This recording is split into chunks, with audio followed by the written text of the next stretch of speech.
What up, y'all? This your boy Ace here, and welcome to After News. So the last video I talked about the brawl that they had that set this match up between Vice and Lopez against Brooke and Jordan, right? So the Street Profits are in the building, and they noticed that them and Tony D and Stacks noticed that there was a really good brawl going on in the background, and like I said, that led into this match. And I was talking about how much I love, the difference between NXT and maybe the main roster is you get little stuff like this that's just like, it kind of reminds you of the WWE back in the day, like back in the 90s and 2000s, where you would get like little surprises like this on a regular basis, you know what I mean? Raw's starting to kind of get back to that from what I noticed the past few months, so it's been good to see. SmackDown has been pretty consistent at it the last few years. But yeah, man, I just think it's like it happens more often on NXT, which is what I like. But this is an interesting matchup because Dana Brooke and Kelani Jordan, they've been losing lately. And it's definitely like they faced Blair Davenport. They lost both matches against Blair. Blair took care of both girls, but Dana's definitely been changing, and you could tell. Okay, so before I go into the match and recap it, one thing that I've been noticing, I think it would not surprise me if Dana Brooke started that shit against Lopez and Vice, bro. I really do feel like she started that shit, bro. I don't even feel like it was Lopez and Vice. I really don't. See, that's the thing. I don't think they're going to reveal who started it, but if they did, I wouldn't be surprised if it was Dana Brooke. And we're going to talk about Dana Brooke at the end here, because I don't know if I'm going to do a separate video on Dana, talking about Dana. Because I really wanted to just do like 4 videos this week, so we'll see. But let me go through the match, y'all. Elektra quickly tagged out after eating Jordan's drop kick. Lola blocked an arm drag and hit Jordan with a hip toss.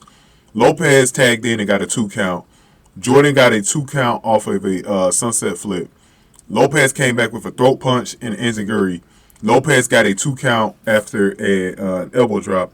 Lopez hit Jordan with a spinning backfist. Jordan rolled up Lola after a near fall. Jordan hit Vice with a modified version of RVD's leg whip. I like that move for Jordan. Brooke tagged in and pressured Lopez to the quarter with rapid elbows. Brooke worked on Lopez with short arm lariats. Brooke sandwiched both opponents in the corner and hit them with her flip into an elbow. Brooke hit Lopez with a Bulldog for a 2 count. Jordan hit Lopez with an assisted moonsault. Vice broke up the pin. Vice tossed Brooke into the steel steps. Vice tagged in. Lopez put Jordan on her shoulders so Vice could hit her with a high hook kick for the victory, and that was all she wrote for Kelani Jordan, young Kelani Jordan, and Dana Brooke, as they lost in 4 minutes and 1 second to Lola Vice and Elektra Lopez. I like this match, and the standout here is, again, Lola Vice. I know a couple of you guys, like I know John Drake, I think BSC Games, I think he was another one, maybe Kawhi. I know you guys have talked highly in the comment section about Lola Vice. And 2 things I noticed with Lola Vice the past few weeks, in particular tonight's match. I think she's starting to get a fan base because people are really starting to talk highly about Lola Vice, and she's really starting to catch fire. I think ever since they had those matches against Valentina Feroz and Yulisa Leon, she's really been catching fire. And I'm telling you, man, she's a star. She's a star in the making because the crowd was actually digging her tonight. She's supposed to be a heel, but the crowd was chanting her name tonight. It was crazy. They were chanting her name. People like Lola Vice. I think she got a pretty good reaction when it came out too in the entrance, from what I remember too. So, yeah, man, they got a star here. She's pretty good. I think that MMA background, you could tell she could scrap in real life. You could tell, like, she was really a fighter coming up in back in the day. And when she went into MMA, like a Sonya Deville, Ronda Rousey, or Shayna Baszler, you could see it paying off. Was that Ivy Now in MMA too? From what I'm not sure. Somebody can back me up with that. But yeah, she got some nice strikes to her, and her kicks are godly. Boy, her kicks are some of the most smoothest that I ever seen. And her, I bet you if you gave her the crescent kick, it'd be a lot more impressive than Lyra Valkyria's. Lyra, for some reason, she doesn't have that impact on hers. For some reason, I don't think it's fast enough. I think it's too slow. And it just doesn't have the impact. Because it's not a bad move. I just think Lyra's not using it well. Because I bet she, like I said, if you gave it to Lola, it will have a lot more impact and it'll look more powerful if you gave it to her. But that move in general should not be your finisher, though. It should be like a signature or something like that, the setup for a finisher or something like that. But Lola Vice was awesome. And one thing I noticed too, Kelani Jordan is coming on strong. This is her best match so far.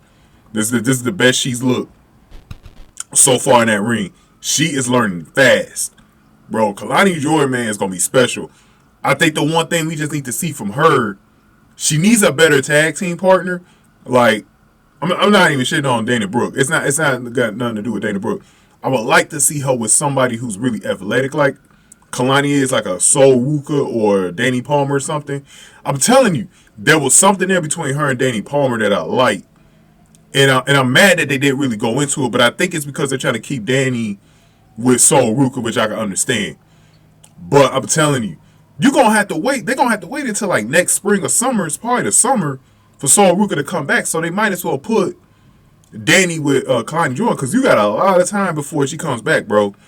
It ain't like they got to be together forever. Like, just put them together for, you know, all the way up until like the spring or something like that, and just had them go in the tag team division.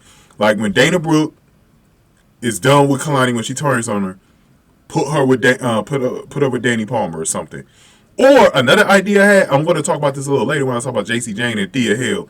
I also had an idea that just clicked in my mind maybe last night, was put Kelani Jordan in Chase U. Now, she was already in Chase U, but she wasn't like a prominent feature member.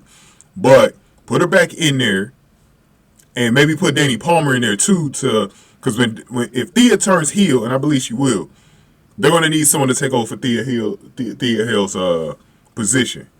And I think they should keep a girl in the mix, because that's what made Chase U a little funner. But I would do Kelani Jordan though. I would do Kelani Jordan and maybe Danny Palmer, put them two in the group, and had them learn under Mr. Chase and Duke Hudson, man. So, and as far as Dana Brooke goes, by the way, I think Lola Vice and Elektra Lopez, they're working this is the best I've seen Elektra Lopez. I think she's got a renewed energies ever since she's been with Vice in the ring, because I felt like for the longest, I felt like Lopez was like coasting. Like, I don't think she's as bad as Lash Legend is in the ring. I just felt like Lopez just never gave full effort. But we're starting to see her, like, it's like she's been re-energized with having, and that'll do you. When you have someone with a nice ceiling and upswing, like Lola Vice, you're gonna perform a lot better. All that's missing now, Mr. HBK, man, Mr. Michaels, man, we need to get those tag team titles, bro. We need to get them tag team titles, because these should be your first champions.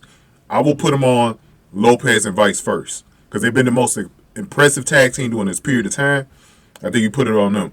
And to wrap this up with Dana Brooke, she showed more frustration. Like, she was, like, they didn't show a vignette later of them, but maybe next week, I think Dana Brooke is going to snap at Kelani Jordan again, man, because I know she's going to blame her for losing these matches, bro. I know she is. Especially tonight, I think she's going to blame Kelani, when Kelani was really the one who kept them in this. Brooke was the one that lost it for him. You know what I mean? So we're going to see what's going to happen. Even though, you know, technically Jordan got pinned, but yeah, it's going to be an interesting dynamic with Dana Brooke. We'll talk about, I was going to do a separate video on her, but we'll talk about her maybe next week if they're back on here, man. I want to get to the Fatal 4-Way next. Today we'll talk about Thea Hill, JC Jane, and things here for NXT this week, because I was only going to cover the women this week, because I didn't do no NXT last week. And I think for a while, I might do Braun Baker's match against, I think he faces Von Wagner next week, if I'm not mistaken. But I'm going to try to separate myself from the men a little while, because my video, like, the reason why is because ever since I started covering the men a lot more on NXT, I've noticed I've had to do like more than 10 videos, and it's really kind of kept me from getting my videos out when I want to get my videos out. So we might go back into only covering the women for a while, I'm not saying this gonna be a permanent thing. Just for right now, I might do it. You never know. I might change my mind next week and go back over the men because they still got some interesting things going on, like Wesley and stuff like that I'm interested in. Braun Breaker, Mello. You know, we got some interesting thing in the men's division, but it was easier tonight because I wasn't too into that Heritage Cup tournament. Because I'm not in the Meta 4 right now, so I could care less of what's going on with them right now. Only one I care about in that group is Jakara Jackson and Ora Mensah, but it was an easy week for me just to focus in on the women, man. But we're going to talk about the Fatal 4-Way next, man, because that was the main event. Go on ahead and let me get your thoughts for this. Go ahead and give this video a like, share, subscribe, y'all. Thank y'all for watching After News Delight.